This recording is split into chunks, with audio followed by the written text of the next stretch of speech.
I'm Yolande Poirier from Oracle Technology Network, and I'm here today at Devoxx interviewing Martijn Verburg. Yep, correct. Okay. Cool. Welcome. Thank you. So, well, introduce yourself first for the few who may not know you. So my name's Martijn. Most people at conferences know me as the Diabolical Developer for some strange talks I do. But I also help run the London Java user group, and I guess the reason why I'm here today is that we run a couple of global programs for developers, and yeah, we're here to talk about that today, I guess. Yep. So the Adopt-a-JSR, explain a little bit what it is. Okay, so a JSR is a Java specification request, and that is what defines the Java standards today.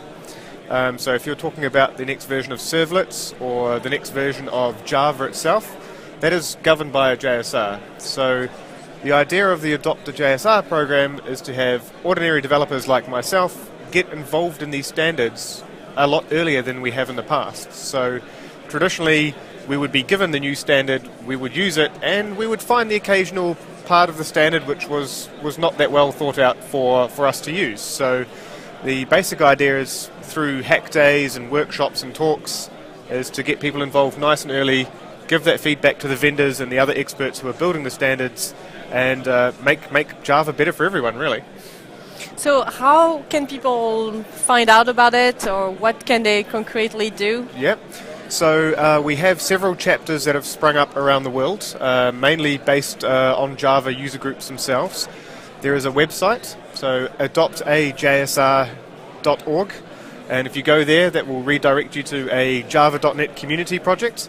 And there we have lots of resources. We have talks you can download and use, we have hack day materials, we have wikis full of information, all the contact details for the different JSRs you can join, and most importantly, a long list of practical things you can help out with. So it might be downloading some code and testing it, it could be helping out on a mailing list, it could be doing some graphic design for a website for a JSR. There's quite a wide range of things people can do. So you've been running this program for a while, right? I think it's about a year now. Yeah. So what is your feel about the program, and how people can participate? I mean, how people participate in general? Yeah, it's been really interesting. A lot of people have been very enthusiastic initially, but they just don't quite know how to get started with it because there are so many options of what you can do, and also it's a little bit. People feel it's a little bit daunting to help out with something like Java. The language itself seems quite big and scary. So what we've been focusing on is doing what developers like best, and that is to write code and to work with code. So we now have learnt to focus on providing workshops and hack day materials for other Java user groups, and it's just sit down and code with your friends. And yeah, so with that, I think we've now had between 10 and 15 Java user groups join the program, so we're up to about 100, 150 active participants, so it's ticking along nicely. So you've been working also on a different program that is called Adopt OpenJDK. It's a sister program to Adopt-a-JSR.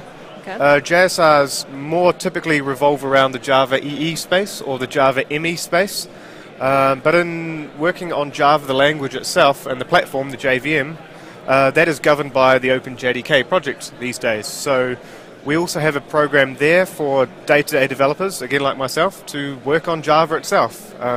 It's a very old project. It's been around for a very long time, since the mid-90s, as most people know, and it has a lot of low-lying fruit, or a lot of small bugs and documentation issues that you can very easily get started with and then start doing something a little bit more significant. So for example, in London, we've been working on the new date and time APIs for Java 8. So hopefully, fingers crossed, we'll all have lovely date and time libraries to use going forwards.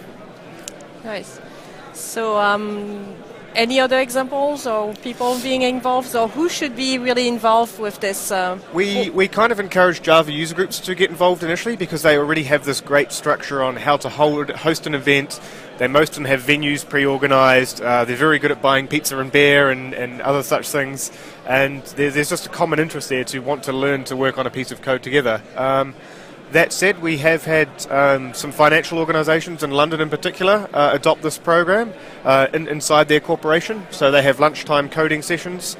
So yeah, it's open to everybody. We all have open mailing lists and open issue tracker and that sort of thing. So yeah, any Java developer or Java related developer can join. Wonderful. Cool. Thank you so much for talking to us today. No problem. Always happy to talk about this program. So thank you very much for having me. Thank you. Cheers. Thank you.